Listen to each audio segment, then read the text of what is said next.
Hello and welcome to the very first MOTH News Live of 2025. How many times, Al, have you written 2024 by mistake so far?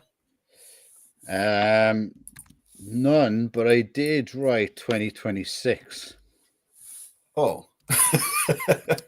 Well, you see, that's sorry for anybody who's just joining us for the first time. That's Al. My name is Keith. Al lives in the future. He works in AI.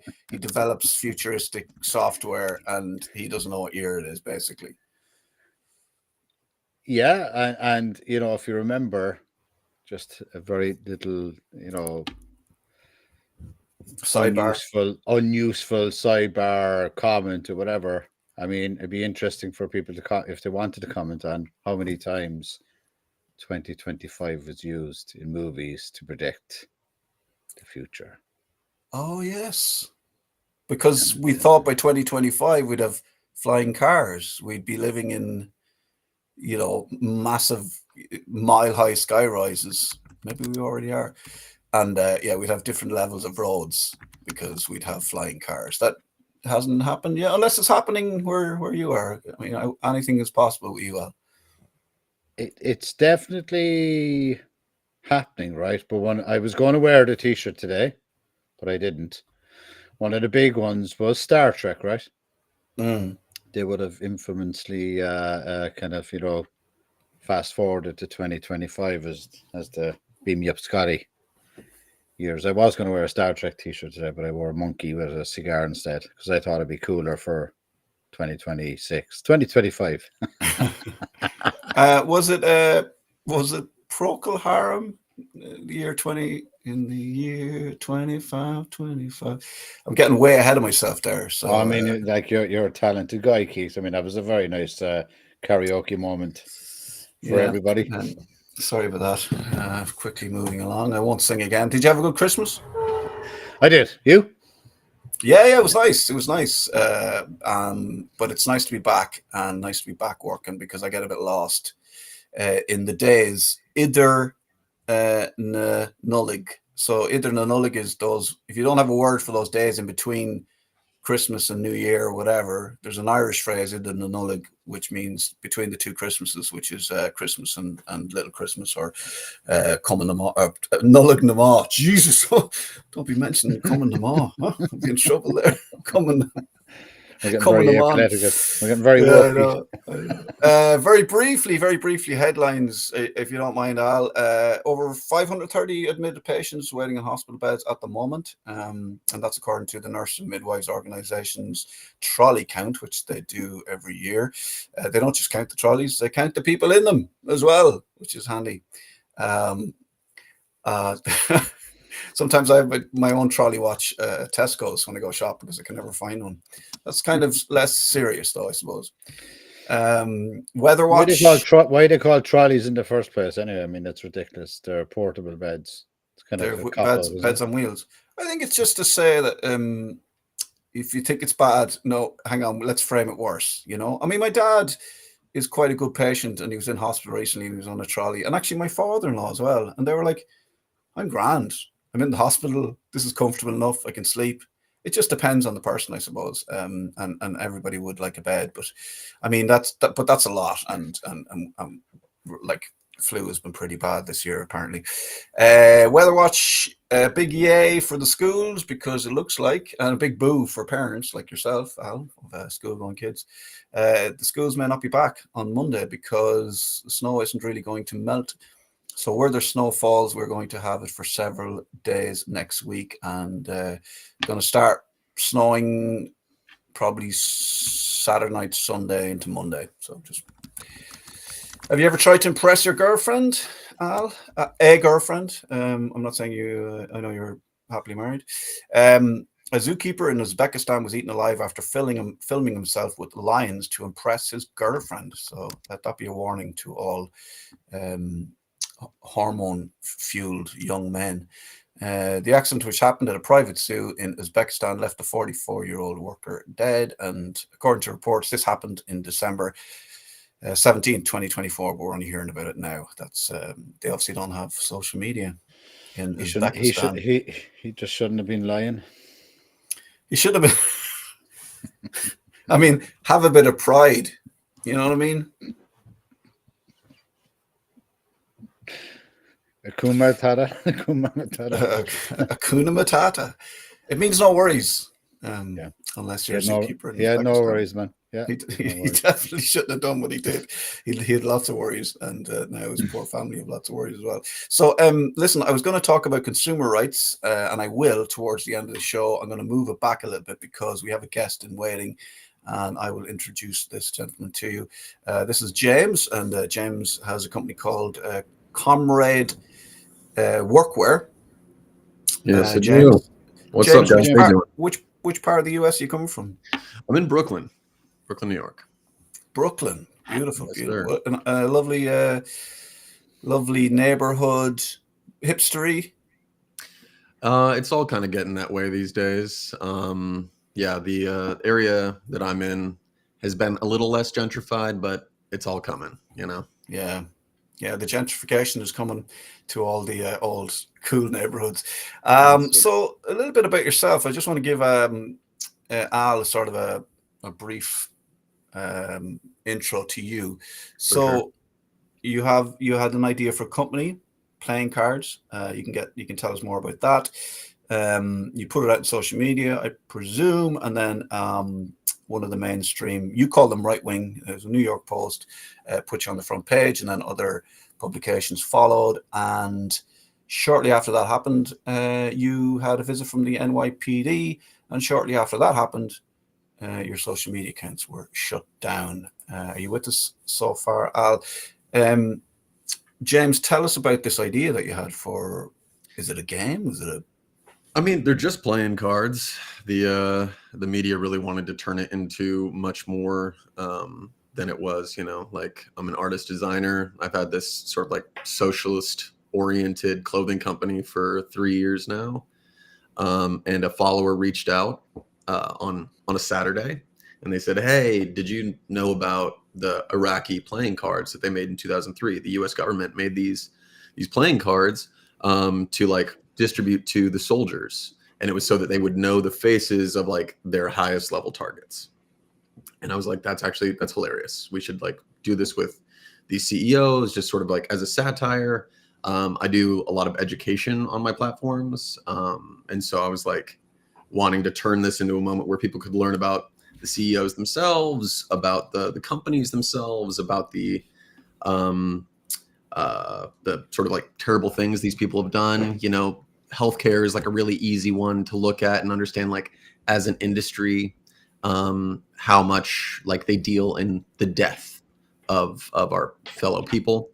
But it's not as clear to think about like a company gutting safety regulations and how that's going to naturally lead to worker deaths, or gutting, let's say, like environmental regulations and how that's going to pollute water systems or whatever, and then lead to people's deaths.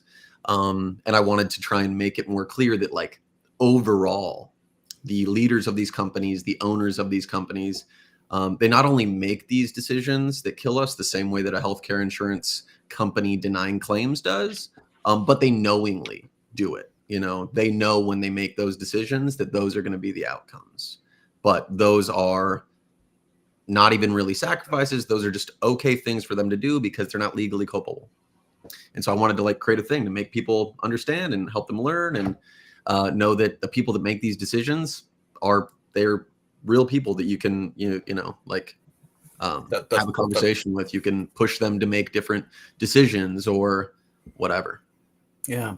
So you want is it as an influencer? You just wanted to sort of like create some sort of, I suppose it's art, isn't it? And it's a creative way of making change, and it's better than, I suppose, taking down the CEO with the shotgun. If you're, I don't want to say it's better than that, but it's definitely a way.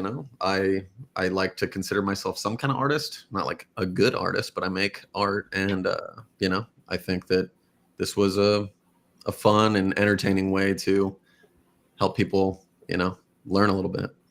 And it's a creative way. The QR codes it was just basically the companies I work for, and the kind of, so you're looking at the bad guys: oil, health, etc., etc.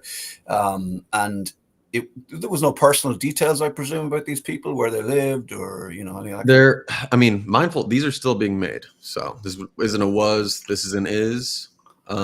These are still being made. I just sent I'm just sending the designs off to the manufacturer right now. So they hadn't even come out, and you spoke about doing it, and then literally I talked about them on a Saturday. I got the message from a follower on a Saturday. I decided to do them that Saturday. By the next day, Sunday, the New York Post said that I was going to be on the front page that Monday morning. On Monday morning, they went to print on the front page. I think like they get out there like 4 or 5 a.m. By 9 a.m., the cops were at my house. Wow. Yeah. But yes, as far as the why are they evil stuff, there's no details about where these people live. Everything is just like publicly available information. I'm not sleuthing around to like dox these people. It's like news articles about them. It's a timeline of these companies' histories. It's about, Boeing was one I recently did. We talked about the worker strikes because they wanted to cut their pensions. We talked about they wanted to cut their wages. We talk about like the 30,000 deaths attributed to Boeing's like lack of safety standards, just like shit like that. Yeah, and I saw as well. Yeah, so I saw as well, James, that there was a kind of a couple of people linked it to Brian Thompson, the United Healthcare guy, on the back of that. It was a direct link to this dovetailed to the shooting of this CEO, and then you came up with different kind of suits, right? So diamonds to cover one business and stuff like that. So that was all linked then to violence, is it? Is that the kind of sentiment from the post, or how did they justify the NYPD arriving at your door, right? I mean, that's... Well, I think, it's like a clear satire, but yes, they know that the inspiration of these cards was the way that the US military and like even the IDF have made cards to send people after people. Okay. I'm an artist designer, so I made them that way. But I was very vocal on all of my posts that like, this is for education, that like the idea of a CEO, it's the idea of the thing that we need to kill, not an individual necessarily. We could kill 1,000 CEOs, and those are just positions that will be refilled. And those same, the new people will do the same things because they're operating by the same like logic. Yeah. So I made all that clear to them, but Medium wants to be really sensationalized. And so they came in, they're like, this guy's creating a hit list. This guy wants people to go kill all these people. And I told the Post, I told Daily Mail, I told Newsweek, I told all these organizations that none of this is like condoning physical violence, that this is for this reason. They selectively quote, and then they turn it into a whole thing. And then my socials all got taken down. They took down my payment processor, so my store doesn't work anymore. So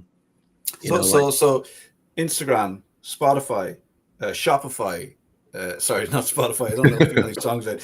TikTok, everything gone almost overnight. Even my personals, they took down my YouTube personals. Like I could tell it was a top-down order and not like community guidelines violations when my YouTube went down, because I didn't use it.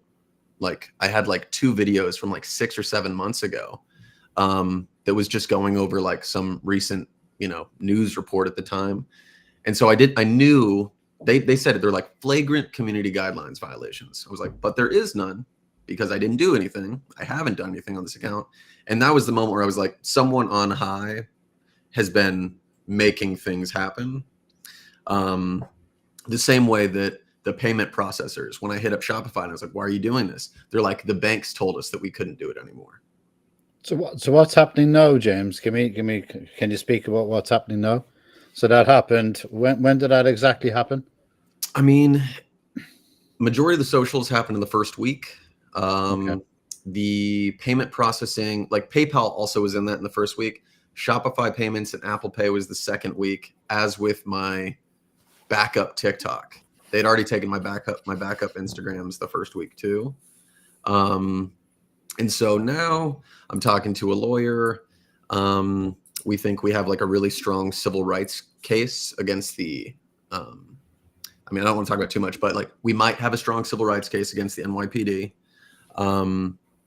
And outside of that, there's like some corporate stuff related to the banks and related to Shopify and related to like acceptable use policy, of which wasn't violated. So there's like a host of things that we're going down like the legal route. Outside of that, still making the cards. I have a new payment processor that I'm supposed to be getting like verified on today that I can integrate with my shop so we can like actually accept payments again. So you really like piss somebody off and they just like collectively shut you down, right? And the MSM. Well, it's Jessica Titch, the commissioner of the NYPD, was never a cop. She like literally never like walked a beat or anything like that. But what she is a member of the 43rd richest family in the US, the Tisches. So she is both a billionaire, a Zionist, and a New York police commissioner, which, if we don't know, is the largest police force in the world. They have a larger military budget than Ukraine did. Like they're like an occupying army. How did she? I mean, we're kind of. I don't know if we want to get side. We might have to bring you back sometime. How did she end up in a position like that? She was never a cop, and she's very wealthy. And okay. So she has influence, according to your good self, James. So, were you shocked at the speed and like we've spoken about this before, and I'm a bit of a cynic in that. Like Al says things like, these people will shut you down. Like these people control this, they control that. When I'm like, you know, you're crazy, you know, not so much, but like, you know, I'm learning. Yeah. Were you shocked at the power and the speed and the ferocity and the, you know, vengeance? 100%. It's kind of crazy though, because like I've been a very like ardent communist for like over a decade. And so I talk about the power that these people have and the way that they can do all these things. You know, I've been talking about that for a long time, but it fucking feels different when it's happening to you and when it happens so swiftly. You know, like the period between the inception of an idea and the New York, like, in plainclothes detectives showing up at my house was 36 hours. Like just having an idea and cops at my front door, 36 hours. That felt crazy. And then the pace of like the repression on the other side, you hear about it, but it's one of those things until you're confronting it. Like you can't really understand what that feels like. Like I was paranoid for the first week. I was scared and I was paranoid. Every time I heard my elevator go in, because I didn't hear it the first time, I just heard the knock at my door because like I'm like a little bit up. I was like, that's them again. They got something on me. They're taking me. They're like, whatever. Yeah, it really. You goddamn commies! You goddamn commies! But there is that fear that I mean, because you've seen movies and we all know what happened to, you know, the so-called communists and back in the day, and probably still does. But like people get disappeared, or you know, just get taken to prison, or we look at Julian Assange, or we look at these people, and you know, it seems like some people with power can just take people away and lock them up. But to give James a forum, so James, like, you know, I have to ask the question. So, like, you know, they're accusing you of wishing harm on these guys, right? Or these people that you created the cards for. So, like, that was that your intention or not your intention? No, I mean my intention was literally kind of spur of the moment. This is like a funny satirical thing to do. I was very happy about the broad awareness, or like, let's say like the solidarity between left and right related to this event with the healthcare CEO. Like in that moment, everyone understood that it wasn't a left and right thing, it was a top and bottom thing. And I just was like, this is a great moment to broaden this conversation outside of the boundaries of healthcare, you know, and these other industries, to continue this conversation, allow people to continue to connect over like even though some people maybe can't like articulate it fully, there's a feeling, there's a sense that we're getting fucked, you know? And I did want to tap into that, and I wanted to, but you know, not out of like a real hope that people are going to like grab these cards and like grab some guns. But yeah, maybe that it would allow for that solidarity in the working class and the working poor to like continue somehow. Do you regret doing it? Sorry. Not at all. Okay. The thing about it is, you can buy cigarettes that will kill you in a shop. So all you'd have to do is put a warning on it. These are for entertainment purposes only. Please do not, do anything, cause any harm from any ideas you might have from having these cards. But I'm more curious than Neki. So I'm curious, James, as to where did it transition from, the kind of the satire parody realm of, the multiverse, right, to, bringing it to your doorstep where it's essentially, causing you harm on a psychological level, right, and harm to your business, like they harmed you, right, in terms of, there was somebody somewhere made a decision to take everything, as you said, from top down. And it's I think for me, in terms of what we're trying to achieve here, it's the monopoly of truth. We want to start telling the truth, and not to the level that you've experienced, James, but I've had previous experience of the MSM were used to essentially raid my company. I built a unicorn technology AI company. I'm a technology inventor, AI inventor. I have patents in AI. I'm 27 years in this business, right?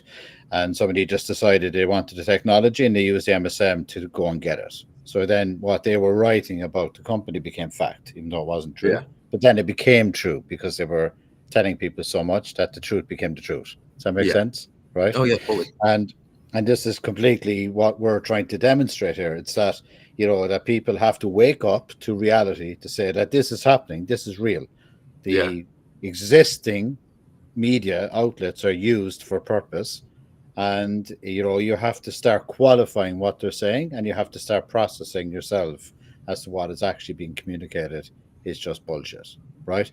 100%. But the reality here is the bullshit has become fact for you because it then transitioned from the media into the physical realm of something happened to you, right? Where you actually became fearful for your safety, right? Like it escalated into, somebody knocked at your door. And this is what people, I think this, like James, this is what people are missing in terms of the keyboard warriors, the saying stuff. But what they don't realize is that this is touching the reality realm of when something is published. Yeah. People are reading it and they're fucking believing it. Right? I mean, it's one of those things where when you're used to being able to say a lot of things, you're talking about keyboard warriors. So like I made a video like 2 or 3 days ago that kind of went off, and it was just saying like, hey, they did this to me, but based on this document that the NYPD sent out to a bunch of other police like departments across the country and to news agencies, they're qualifying anyone that is sympathetic to Luigi as an extremist, and alongside like other legislation, it is it's giving them more power. Patriot Act gave the U.S. government a certain amount of power. A conviction for Luigi on terrorism charges or something is creating precedent for another level. And I'm like, it could happen to you. And then everyone's in the comments like, well, then fuck, I'm a terrorist then. Oh, I guess I'm an extremist. And I'm like, I feel the sentiment. I hear you. But understanding like what they can do to you, because you feel a lot of times, like we feel empowered. We think we have that power. But like they got guns, they got muscle. They got the weight of the U.S. legal and military apparatus and the mainstream media apparatus behind them. And they will use it. If they, that's the entire, I think the theme of this Luigi thing is that their actual lives and interests were threatened in this moment.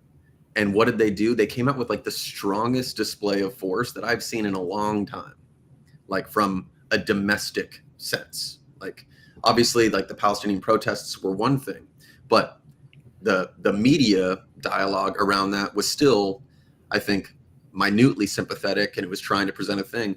But the media and their discussion of this thing was completely devoid of popular sentiment. You know, everyone was like, "No, fuck this guy. Like, I don't care about this healthcare CEO." But they had to come out in full force to repress all of this stuff, and they will do it if they need to. Yeah, I mean, how far are we away from, you know, we've all read our history books. We've all heard about, you know, dictators taking people off the street who wore glasses because they may be intelligent, they may be teachers, they may be trying to influence others, creative types, writers, sent to gulags, you know, and I mean, as you said, Al, this is like something that's been influenced. I mean, you talk about influencers and the mainstream media writing and saying something and it affecting somebody in real life, and you know, how many steps away are we from people being locked up? And look, mind yourself. We might check back in with you at some stage and see how you're getting on. So I'll be in touch. Would love to. I'd say there's one last part about that I think is important, which is, and I was thinking about this when all of my accounts got banned, is that there's like a hard power and a soft power thing. I got to experience just like the first foot through the door way of like hard power, you know, the actual police force showing up at your door. But that was like an intimidation thing, you know. The real soft power is that the corporate world and the like, let's say, police or legal world are just like this. And it's in something as simple as community guidelines. A community guidelines violation, like the minor ones they're doing, is like about like hate speech or violent speech. And the thing that I was coming to understand is that it might seem from a liberal standpoint that the community guidelines are just common sense. Oh, you can't talk about violence, you can't talk about these things because it's bad, you know, whatever.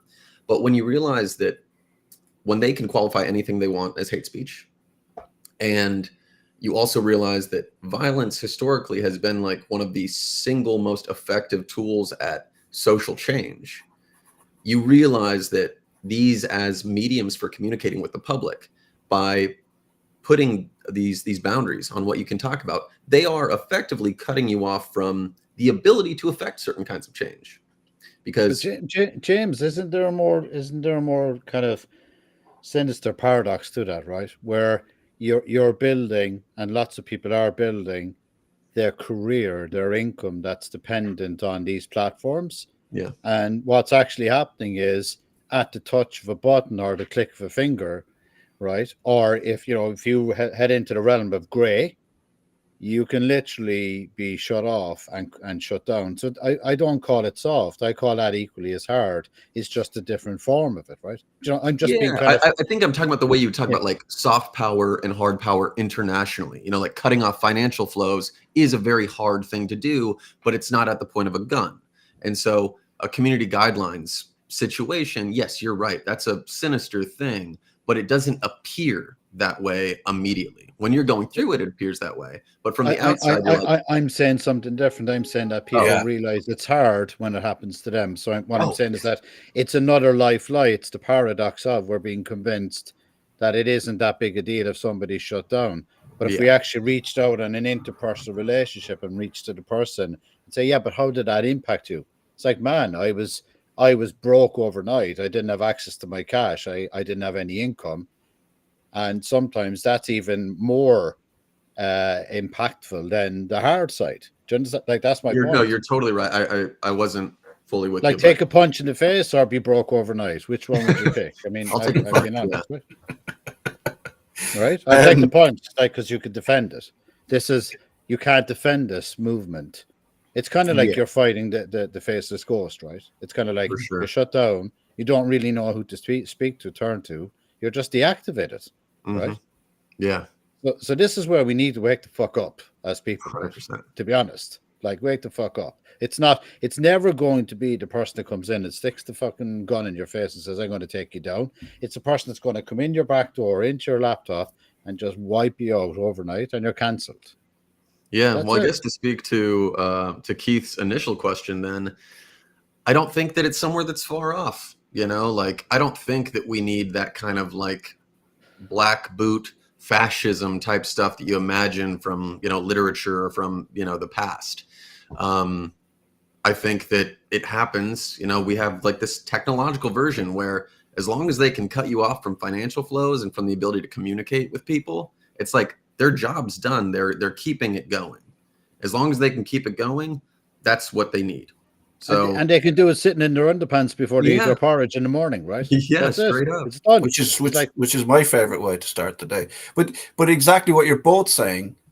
We think that we'll see it coming. You mentioned black boots. You mentioned fascism. You mentioned, like, you know, boots on the street. We think we'll see it coming. We think we'll see the tanks arriving in Tiananmen Square. We think we'll stand in front of the tanks with our shopping bags and get run over, and that'll be a signal to the world. It's not going to happen like that, and it's not happening like that, and we won't see it coming. Sorry, we haven't seen it coming. Yeah, it's here. James, take care of yourself, buddy. Mind Yeah. yourself, and thanks very Thank much. you We'll guys be so in much. touch. It was a really, really great conversation. Yeah, it was great. Thanks for joining course, us. We'll yeah. talk to you soon. Good luck. That is James, Yeah, and he is on TikTok for now. Comrade Workwear. If you want to follow him, he's a socialist, communist. He's trying to do good. I know those words have bad connotation for some people, but yeah, he's a good guy. He's a good guy, and like I was just saying, it's like we think we're going to see it. We think we'll see it coming. We think we know what it looks like, and we don't. Philip, I wonder, were you watching? Were you listening? Just before we get to what you want to talk about, have you any thoughts about media and power and everything that James is dealing with? Yes, and a happy new year to you, gentlemen. This is the first time we've spoken since it became. Is it 2026 or 2025? We're starting off very light, Philip. Mainstream media. They want you to believe it's the new year. They want you to believe it's the new year. Exactly. Yeah. No, it was a fascinating conversation. I actually saw the video that James did. I can't remember if he put it up on TikTok or somewhere, but it wound its way into my social media feeds. I was watching it. I was going, it's just one of those perfect examples of how all these things are intertwined. And if you're saying the wrong thing, you can very much be pulled sort of instantaneously. But what's most insidious is that we spent a lot of time over the last few years talking about the idea of free speech and that. And to be honest, I don't really think that a whole lot of people understand what free speech actually is. And now what you're seeing is, like, you know, when like all of the people who sort of voted for the things that James is being subjected to now, very few of them are standing behind him. And it's like Tony Groves once quoted sort of Bernadette McCalskey is saying, Bernadette Devlin McCalskey is saying, it's like, I'm behind you. I'm just not showing you how far behind you I am. And that's where James sort of finds himself now. But it is to see him sort of getting you know, to see his business being closed down and that kind of thing, it's actually frightening because it's quite a benign thing. I think what he did was actually very, very funny. And is that not the point of satire, you know? But at the point where you sort of point out the emperor is not wearing any clothes, that's the most radical and dangerous thing you can do, you know? So it's going to be fascinating to see, though, because like he says, I think he does have a very good case in terms of his First Amendment rights and, you know, his right to freedom of speech and that kind of thing. But then when you see an entire police force knocking on the door, it's not new, lads. As you say, Keith, I think you made the point. It is here already. You know, we've seen it happen in Ireland. I think there was a journalist who was leaving the country once and she was pulled aside over things that she'd written about the government or foreign policy or whatever, you know. Now, the name escapes me at the moment. So those mechanisms are there. And as you were saying, Al, like, you know, that's the stick that's hanging over you. And it's not so much that, you know, James himself or that Comrade Workwear are going to sort of bring down anything. They're being used as an example. It's like, look at this.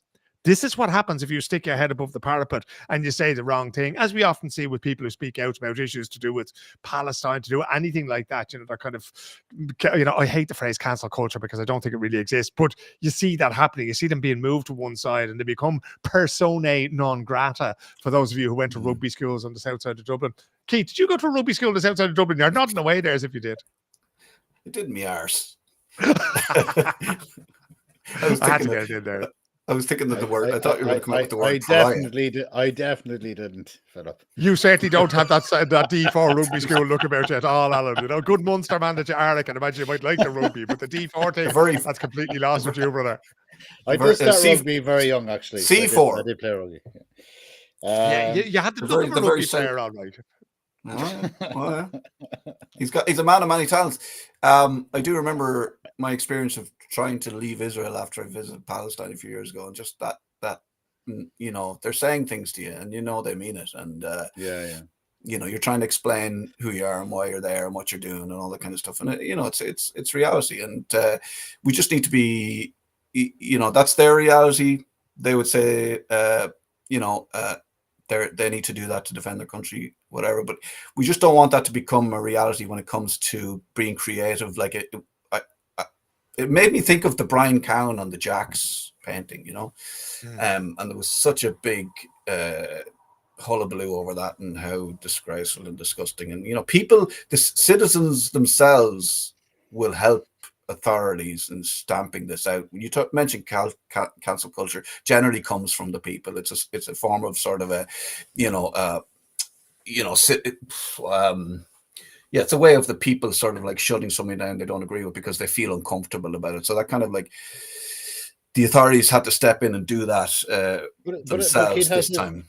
But I guess the Philip and you, Keith, is just like if you go back to, do you remember Bottom, Spitting Image, Harry Enfield, you know, Monty Python, right? I mean, have we just become too serious? You know, like in terms of, you know, like where is the line of satire, parody, kicking the cage of a Rottweiler and not expecting a Rottweiler to bite back? Do you get me? So like there's both sides of the conversation, right? It's kind of like, did James expect a reaction, or if I had to take myself out of it and objectively looked at it and say, but what reaction did you expect? So therefore, should he be measuring the success of what he was trying to do? That was a huge success. That reaction. Possibly. Well, I mean, the fact that you don't. Sorry to interrupt you, Keith, but the fact that we're talking to him and talking about him, I think has actually achieved, you know, whatever satirical or artistic purpose that he set out to achieve has kind of been achieved by that. Now, the fella's not going to get any money out of PayPal for the foreseeable, you know, but so, you know, on that level, it's worked, you know, but it's also come at an enormous price. How much money's in there, Philip? Exactly. I've just been trying to hack him there and I couldn't get to it. 25 euros on that account, you know? Yeah, I think the cards are $18. I asked him for his mother's maiden name there, but there you go. I have a deposit here for you, you know. But you raised a very good point there, Keith, because the whole idea of sort of cancel culture, right? Society has a way of sort of controlling the discourse of what it's acceptable to say and what it's not acceptable to say. And there's a lot of people go, oh, well, you should be able to say anything you like. Okay, if you want to do that, right, call up your mother now and call her the C word and let's see how you get on, right? So there are things that are acceptable in society and there are things that aren't acceptable in society. There are things that are acceptable now that weren't acceptable 10 years ago, and there are things that are not acceptable now that were acceptable 10 years ago. So the boundaries of free speech are kind of fluid and they move around with the times. Was what James did insensitive in some way towards that man's family? Absolutely. But the point is that people in power, and especially people in huge political power and financial power, like CEOs of companies, have to be able to accept the fact that they're going to be criticized and they're going to be satirized, right? That applies to Brian Cowan, it applies to Micheál Martin, it applies to Boris Johnson and Donald Trump and everybody else like that. And I think it's a sign of great weakness when CEOs or police departments or politicians or governments come out and try to crack down on that kind of thing. Because if you're afraid of humor and what you want to do is just, you know, your initial instinct is just quiet that thing down, why not look at what it is they're saying about you? Is there a kernel of truth in that? Is there something that you need to look at yourself? Because, you know, it's really in that sort of criticism that we can find ways to, you know, what are our weaknesses? What are the areas that we need to grow in? And that's what I find most troubling.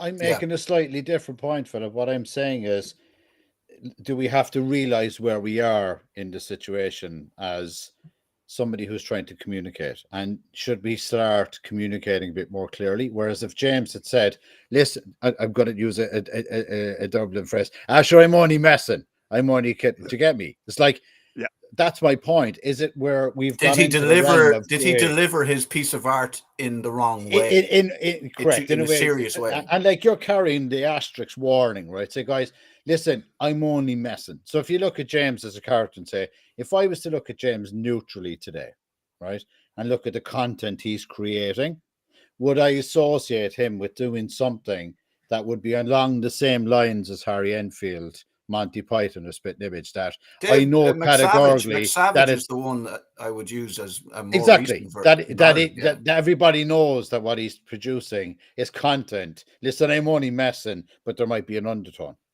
See. So I'm saying to myself, how do we break out? How do we break out of this, right? Where we get into a situation where even on this, you know, this show, right, that we can start saying stuff without getting lots of defamation letters from our friend Jeffrey Leo, who continues on getting annoyed with us, right? And you know, where we can say stuff that's got an element of truth to it, but it's a sure money messing, right? Yeah, and like the P Diddy of finance in Ireland. Is that what you're talking we about? didn't get a letter on that, did we? Did we get a letter on that one? I'm not sure. Calling him the P Diddy of finance. Good Lord! If you're going to start putting those two into one sentence, the headphones like, I don't know. Well, I did speak to a guy that has given me some interesting dialogue on his infamous parties. God almighty. But there is an interesting point that you raised there, Alan, because if you look at how the court jester was back in the days of yore, you know, when you had kings sitting on thrones and that kind of thing, and the court jester was the only one who was allowed to sort of mock the monarch, and you had to be careful as well, because, you know, you went, it wasn't sort of open season, you know, but you could say, oh, you know, he had big ears, or he had a long nose, or, you know, he was mean to his wife, or that kind of thing. You could get away with saying those things. Now, the thing is that say the small penis, though. 8 wives. Well, no, I wouldn't go doing that. But so again, there's limits to what you can say. Yeah, exactly. How are you going to satisfy all them? But there is that thing of, you know, like satire always, you know, does have limits as well. But how did James, you know, how did he present himself? Because it's often this thing in terms of communications. Like, one thing is the message, but then there's also the sender. So who is James as the sender? And the fact that James, as an absolutely, you know, he's very happy to be described as left-wing, self-described communist and that kind of thing. People like him don't get to say things like that, right? Now, what's your man's name? There's the John Mulaney, the guy who wears a suit and does stand-up and that kind of thing. If he said something, it might have been different, because he might be the court jester of the CEOs if he appears at Radio City Music Hall, you know? So I think that's part of it as well. But then I don't think that it really should be restricted to, because what is it we're talking about here, right? Because it's such a huge issue that the murder of the CEO of the health insurance company brings up, that, you know, I think it has to be talked about in a serious way. But I also think there's the bandwidth for doing something like what James is doing to draw attention to these things. Because if you remember back in the 80s, Keith, you know, if you were walking down Grafton Street or South Anne Street on a Saturday afternoon, and you'd have a lot of punks around talking about, you know, the DIY gigs they were running and becoming a vegetarian and this whole thing of, you know, this of the military industrial complex. I wasn't introduced to those things by books. I was introduced to those things by punks, by people out on the street. And that, to me, is the spirit of what James is doing, is that, right? It's the same thing as making a fanzine or making a demo tape, or, you know, being a punk poet and standing on a street corner and doing your thing. And I think the fact that there was such a knee-jerk reaction to shut him down and to shut down him making a living and that kind of thing, I think that's very sinister indeed. Because even if you don't agree with it, I think it's a great idea. I think it's very creative. I think it's very funny. But I can understand why somebody might not. But I also can't understand, why would you bring the entire might of civil and legal society to bear on a fella in Brooklyn making playing cards, lads? Why would you do, you know what the Streisand effect is, lads, don't you? Where, you know, you take something that you want to kill, and the Streisand effect, I think when somebody said something nasty about Barbara Streisand and she sued, and something that nobody knew about all of a sudden was on the cover of Time magazine and the New York Times, you know, and that's really what it is. If nobody paid any attention to James whatsoever, I don't know if communities outside of Brooklyn and Manhattan and New York would even, you know, art communities there would even have realized what's going on. But because it's on the front page of the New York Post, you know. But the other side of that then is they want to be seen to be doing this to James. They want James to be held up almost as a martyr. Look, at, we crushed this fella. So if you're planning on doing the same thing, we'll do the same thing to you. Yeah, powerful stuff. And I think people would think twice after hearing. That was my feedback. That was my While feedback. We're on the subject of good news, lads, I was just looking at the line going across the crying going across the bottom of the screen and see the Irish people are going to get snow.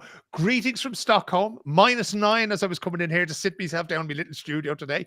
Good bit of snow on New Year's Eve is stuck out there. So just that little bit of advice, Keith, that I'm sure you want to give to our viewers who are in Ireland at the moment. Al has the hat on, so he's obviously off in Bali again, somewhere like that, you know. But just if you are going to be out driving, lads, don't. Okay, your cars aren't built for it. Your tires aren't made for it. You're probably not sober enough for it. It's Christmas, right? So don't do that. As for going to the shops, don't do that either. Don't. Yeah. Exactly. If I did like just the one fella in the entire apartment block on the street, right? You go, Chief, and you buy all the Brennan slice pans and the toilet paper you can find, and that's it. Then you're stuck with it. The Christmas leftovers, the Brennans, and the old Kleenex. That's what's going to get you through these few days, right? Don't be going out. Don't be taking chances if you're not ready for it. You're going to tell us now we're going to have to eat the patty on the Quality Street. Potatoes. Oh, so look, I would recommend putting the two together as the great Paul Howard, the man who created the Ross O'Carroll Kelly books that Alan hasn't read because he's not a D4 rugby head. He suggests putting a bit of blue cheese into a mince pie and heating it up in the microwave. I can't possibly comment on that kind of thing, but that is what you're going to be reduced to if it does now on Monday. Okay. I like it though, but if you're thinking of driving, don't. It's like, Keith doesn't think that's sort of adventurous. I went to one of his shows actually, and I thought it was fiction. It's actually not. It's actually a documentary about Dublin 4 rugby. You know? Are these people real? It's unfortunately so, isn't it? It's all about there you go with the Bible again. We need someone like you, Philip, to take control. I just can't help myself, Philip. Can we? Was it Aikino you went to see? Can we talk a little bit just to bring the mood up a little bit? I mean, there's a few things going on that the government, who are very busy now at the moment, we don't have a government, but the people who got elected and have the most TDs are at the moment very busy trying to put a government together. Meanwhile, the place is falling down around our ears. We talked about the amount of people on. We're not going to call them trolleys, we're going to call them beds on wheels. Mobile beds. Mobile beds. And I think we need to take the lead. Sorry, Keith. This is very important now because we have to take the lead from the travel industry here. I would like to start calling them healthcare loungers because I don't think, the trolley thing is it's giving me bad vibes here, So we need to brainstorm something. You said if you get to the AD first and you put your towel down, Jesus, I'd be on with like a shot. And you know what? Try and move me off it, Mr. O'Connor about Bedford. You can fuck off is what you can do. I've me healthcare lounger over here and I paid good taxes for that. So I'll be staying on it. We should towels on 4 trolleys down there. We should towels on 4 trolleys. The entire O'Connor family is stretching down the corridor. We should get those massagers with the €2 coins, so we could start installing them. Jeez, that's a great business idea. Keith has towels for everybody. He'll be standing renting out towels at the entrance to the A&E in Beaumont Hospital now this evening. There you go. €2. Bring it back after 24 hours. What time massage? I'll be up at 6 a.m. putting my towel on all the trolleys. My family some German lad will be there before you. We could use the electric bike sheds to charge them. To store the towels? Massager. You'll be in charge of taking the towels away if there's no one on the beds. So we have the trolley crisis, but on a serious note, the homeless situation as well. I mean, and we've got a cold snap coming in. So tell us a little bit about where we stand with that. Yeah, so it's a great day for Ireland and for the Irish Republic, and in particular for people who voted for Fine Gael and Fianna Fáil last time out there at the end of November. Congratulations, lads. You've finally done it, okay? We've over 15,000 people homeless today, and I want to give you the credit for all the votes you've given down through the years, because, lads, you own this, right? It's absolute, and I can't wait to see what you're going to do about it. It's so well done. I'm delighted. All those years of consistently voting for the same thing over and over again. 15,000 people without a home, over 4,500 children, thanks to your great efforts tonight, do not have a home of their own to sleep in. In Limerick, people are turning up looking for places to shelter from the snow. There's no places for them either. And I really am, I have to give you credit because, that kind of thing just doesn't happen of itself. It requires dedication and it requires an awful lot of effort to go out there and ignore common sense for so long and vote for the same thing over and over again. So it's going to be brilliant altogether because now the 22nd of January, we're going to see exactly who the new Minister for Homelessness is, and I can't wait until this time next month at the start of February when, who knows, we might have even raised it to over 16,000 people. So before you go out into your nice warm bed tonight, when you've had your mince pie with a bit of blue cheese a la Paul Howard, give yourself a little pat on the back there, lads, because what you're doing for homelessness absolutely cannot be discounted. It's wonderful work all round. Yeah, a wonderful achievement. I mean, hopefully the new Minister for Homelessness witness will also be a landlord, because I suppose he'll understand the market and why it is the way it is. Well, I think when we've made such progress, Keith, I think it's time to turbocharge the efforts now. There's far too many people paying far too little rent. I think there's people there with 60 or 70 square meters that could fit easily another 5 or 6 or 7 people in there as well. Again, Paul Howard's his famous creation in one of his Ross O'Kelly books of vampire beds where people could sleep standing up and that kind of thing. So I mean, there's still an awful lot more that we can do on this front, lads. So after all the great achievements, don't rest on your laurels now. Don't be happy with 15,000. We have to get. I personally, we can go higher. Yeah, exactly. I won't be happy until everybody in Ireland is homeless, until everybody is living on the streets again, in the ditches, and the landlords are sitting there with all the money in the world. I shouldn't laugh. The vampire thing is amazing, and like we don't have to go that far back to the genesis of the word hangover comes from drunk people who had no homes to go to, literally, and they would pay to hang over a piece of rope in a room. There wouldn't be enough room in the room for everybody to be lying down, so they'd pay somebody a few shekels, I suppose, to hang over a piece of rope, and they'd sleep there drunk, and that's where the word hangover comes from. Do you think that's something we could bring back? I think most of the students watching this will be nodding sagely and saying, yes, I've been there. I've done that, as recently as 2 weeks ago, so, but it is, on a serious note, lads, it is something that is absolutely terrible to think, like, there's a lot of people here in places like Stockholm and Oslo and that kind of thing. There is homeless people here. I've been to Finland. I've been to the places where rough sleepers sleep in Finland. A lot of them used to sleep under a train bridge there. And after a few years after they introduced what's called housing first, they were gone. I went back to the same place to talk to the same people again, and they were gone. They weren't there anymore. It was actually quite poetic. There was just one abandoned sleeping bag lying there, because what they do in Helsinki, what they do in Finland is they will put you into a home regardless, right? Those homes, they will buy them on the open market. They will rent them from the city, but it doesn't matter. There's none of these conditions attached. So if you have drug addiction issues, or if you have alcohol addiction issues, or mental health issues, there's no insistence that you go into treatment. They just give you the key and they go, there you go. That's the key of your own hall door, right? Certain people don't need a huge amount of support. Certain people do. So there's varying kinds of accommodation for them. I've been in one apartment building there where there's one entire floor where people have pretty serious mental health and would have had pretty serious addiction issues in the past as well. It can be noisy in that, but everybody has the key at their own hall door. In that room or in that apartment that they have, they're allowed to do whatever they want. They can put in whatever furniture they want. They can paint it. They can tear out the kitchen, put in a new one if they want to do that. So it is literally their own home with no strings attached. And what they've noticed in Helsinki and Finland is that homelessness is basically on-street homelessness, or rough sleeping as we would know it in Finland, has pretty much disappeared since this came into action. And with that, then you don't insist to people avail of these supports. What you do is you offer them those supports, right? So there's no point in bringing people in there and saying, okay, go in there and drink away, and by the way, we're not going to help you if you want to get off the drink or that kind of thing, And I'll tell you one very firm story of a guy called Thomas who I met over there, and he was made homeless because he lived at home with his mother, and his father, who was an alcoholic, moved back in. Thomas, like his father was an alcoholic, had to move out because the two were like two bulls in a china shop. And he left his home, or his mother's home as it was, with 3 plastic bin bags full of everything from, ice hockey jerseys and clothes and books and everything else like that. And by the end of the night, his first night in homelessness, he only had 1 bag left. And after that, he had nothing left and descended into alcoholism. And he told me that if it wasn't for housing first and the home that gave him, he wouldn't be alive anymore. Right? If you're living rough in the streets of Helsinki, you're not going to last very long, especially not as an alcoholic in -10, -15, -20. So we really, really, really have to get to grips. I know we were being satirical earlier on and sort of making a joke of it. It's a very, very serious thing. And Finland has shown, and Vienna and Austria have shown, it works, right?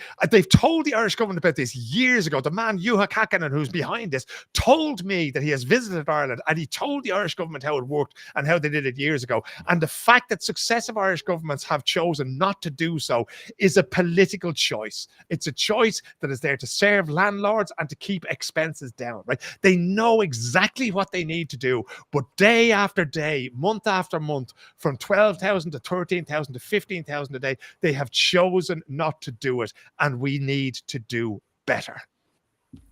So we have the perfect storm of a government who are, a lot of them are landlords.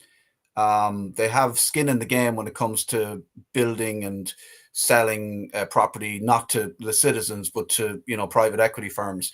They have skin in the game somewhere along the line, a lot of them. With the perfect storm of these people combined with a bunch of Irish citizens who want to vote for them because they don't understand what it's like to be homeless. They come from a generation where they bought a home for 25 grand and have it paid off, and they're happy and it's grand, and they don't understand the issue, and they don't understand how easily it could be fixed, and they don't understand that yes, the government are responsible if somebody dies on the streets because they have done nothing.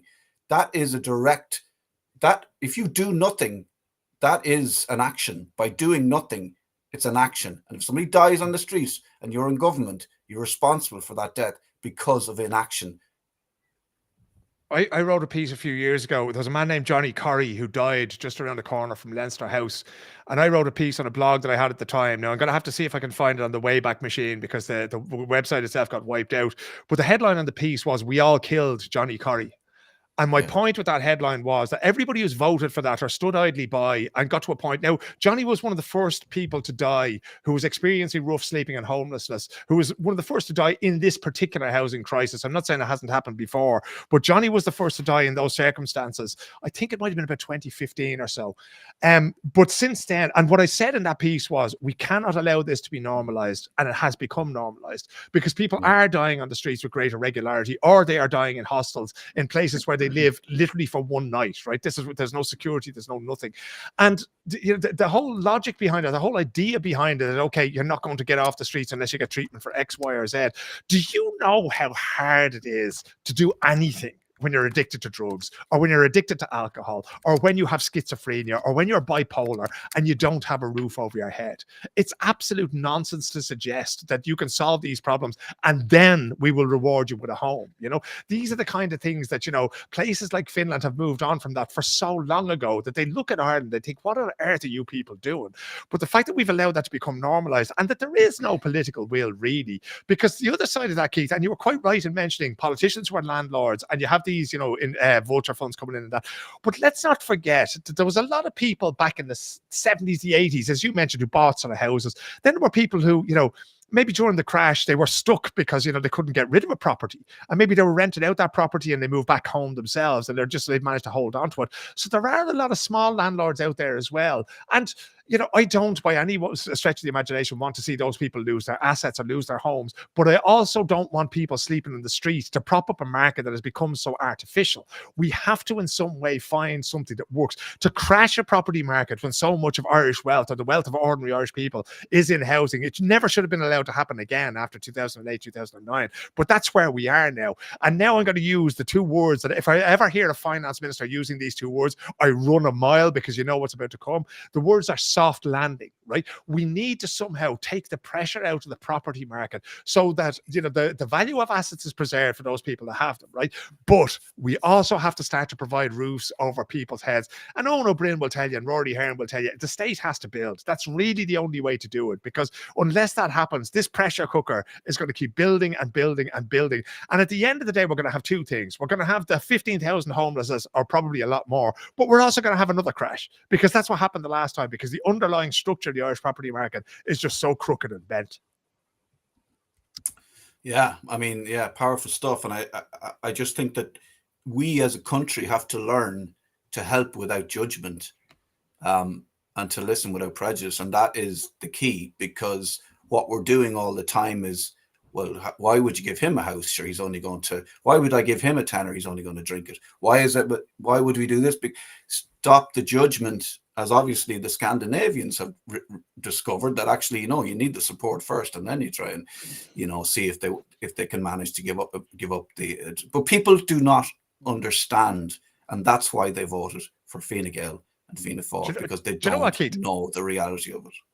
Yeah, I actually wrote the first piece I wrote of 2025. I probably should have written it to end 2024, but you know yourself, those mince pies and the blue cheese, very hard to get anything done after them, But the first piece I wrote on Substack this year was, I wrote a piece called "The Case for Radical Compassion," right? And the reason I call it radical compassion is because we've reached a point in society now where compassion is a radical thing, because it has become very much May Féin over Sinn Féin. It has become this thing of, you have certain responsibilities and that kind of thing, right? I was was at a dinner party on New Year's Eve, and there was a young fella sitting there, and he clearly never learned how to use a knife and fork properly. Now, he came from a good family, but that was just one of those things where he was holding the fork as if he's going to stab me with it, you know. Now, I was probably talking about these things, and I was probably bored the shite out of you as well, so that.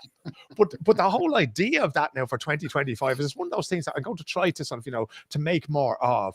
And it is that idea of the first thing is meeting people where they are, right? So if somebody doesn't come from the same background as ourselves, right? If somebody doesn't know what's the right glass to use, you know, when the waiter comes with the white wine for the first course, right?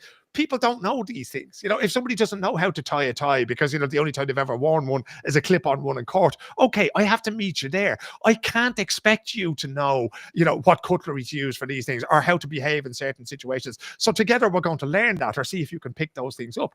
And the other aspect of that is, if somebody is in need for something, be it healthcare or housing, why not, instead of taking, you know, a sort of a cynical approach, why not take that compassionate approach and say to somebody, okay, what do you need?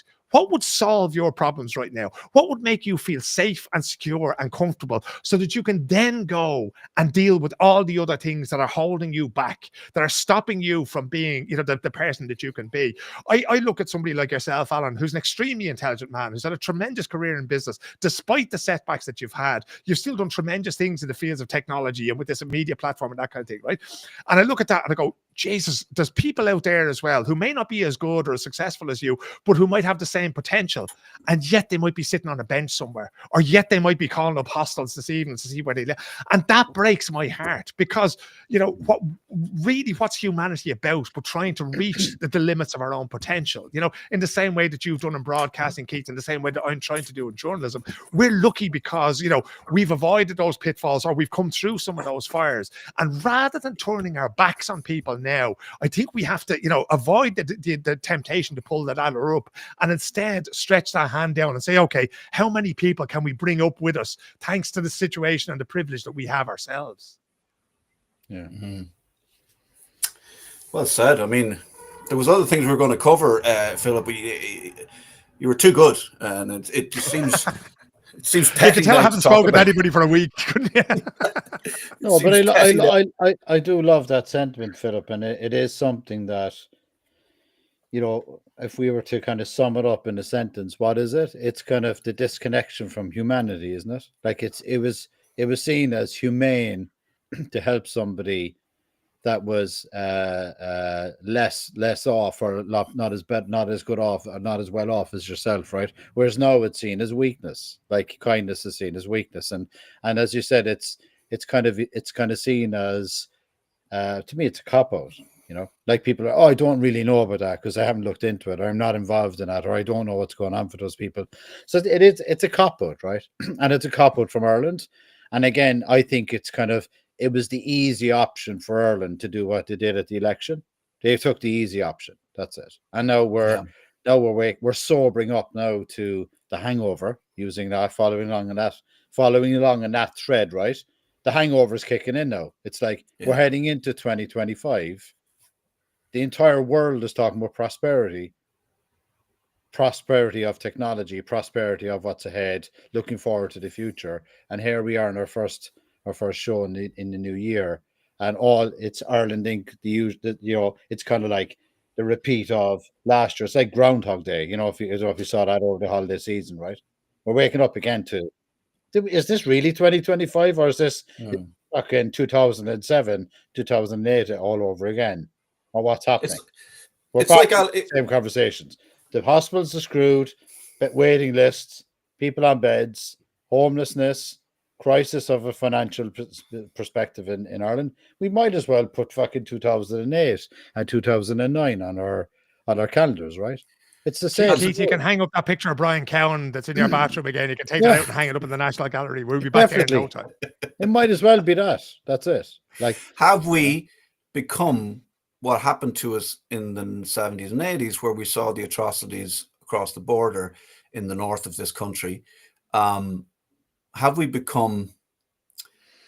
Are we numb to it? Or is it like, it's almost as if, oh, it's January, Tommy Tiernan show will be back on, this will be back on, we're looking forward to the championship. You know, there'll be football matches to go and watch now in our local county grounds, and of course we have to see the trolley crisis headlines in the newspaper, because that's part of the entertainment of January and February. But that's kind of why, Keith, when I was looking at these things, because all of these things to me, they stem from the same place, right? Over the last 50 odd years, we have gone from being in a sort of, if we take the Irish perspective now, we were an agrarian people. We were farmers. And the farmers back in Ireland of 150 years ago had a word called mehel. And mehel means I'll help you if you help me. I'm not going to count the hours or the minutes that it takes me to bring in your harvest. But at the end of it, we'll have a cup of tea and a few sandwiches and a bottle of stout. And in the week's time, when it's my turn to harvest my crops, you'll come over and you'll do the same for me. And we switched somewhere along the line to being a much more individualistic society, right? Where, everybody wants to be self-employed. Everybody wants to own their own home. And once you've done that, then you've arrived. Then you're somebody and you're a pillar of the community and that kind of thing. And everybody looks up to you. And then you go, well, if I could do it, it's like looking at you, Al, and saying everybody could build a unicorn business. Not everybody can do that, right? Somebody needs to do the programming. Somebody needs to do the packaging. Somebody needs to do the marketing. Not everybody can be a millionaire or a billionaire or Bill Gates, but that's fine. There's dignity in that. But once we decide that everybody is responsible for everything themselves, then it's very easy for us to take a back seat and say, okay, well, if you made better choices, you would have got better outcomes. And that to me is the antithesis of what I feel that I'm personally about, right? What I would love to be about is finding that sense of community again. And that's what we're essentially finding here, and we're discovering about each other every time we do these podcasts. And every time we're on WhatsApp in the background, we are developing something together here to bring these things to people, to get them to think about things in a different way, and to stop that sort of selfish kind of thinking and that judgmental thinking about other people. Because, we're great for saying lovely things in people's face and going, Jesus, no wonder your man doesn't have a gaff shirt. He's down the pub 7 nights a week, right? Say it to his face and help him out rather than going around and doing things like that. And I think if there's one thing, if we take that idea of radical compassion for 2025 and putting these stories out in front of people and saying, how can we help each other to solve them? Not how can I solve this or how can I make you solve this, but how can we do these things together? Because none of us can solve them all together, but we can all contribute. We can do it through this platform and do it through the business that Al runs and the journalism and the broadcasting that myself and Keith are doing, So everybody can do something about it. And I think by raising these things on that platform,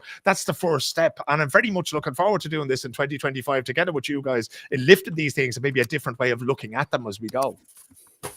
Great. Thanks very much. And I do think it's because we're more fearful of, well, I hope that never happens to me. And I'm mostly guarding myself against that. And that's what we're preoccupied with. That was a great show, guys. We have other bits that we meant to get to.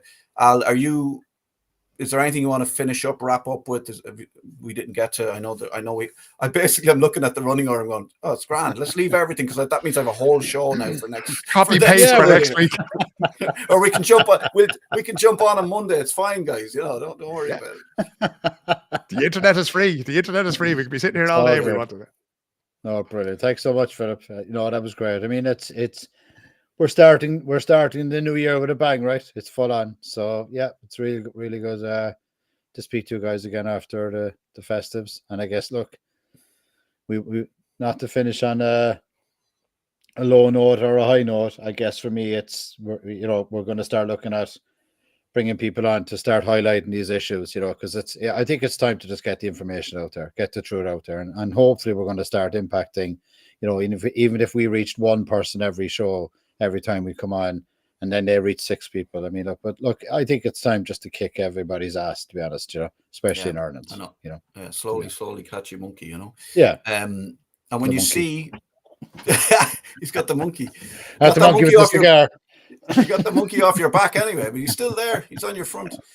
And if we can bring people on like James and say, look, it won't look like what you think it will look like. I think that's important as well. So listen, guys, looking forward to it. Exactly. Happy New Year to you. Happy New Year to viewers, and obviously anybody who watches this will be available to watch, and so you can share it with your friends on our socials. We're on X there, and we are on Instagram, and we are on YouTube, and this will be shared on all those platforms. So share it on, spread the news. Happy 2024. What do you say? Happy New Year. Have a great 2025, and we'll be back. We'll be back next Friday. Could be back sooner. Tomorrow. A lot of stuff to get through. I've got a long run. I've got half a running hours. See you tomorrow, guys. It's like you wrote on a roll of wallpaper. So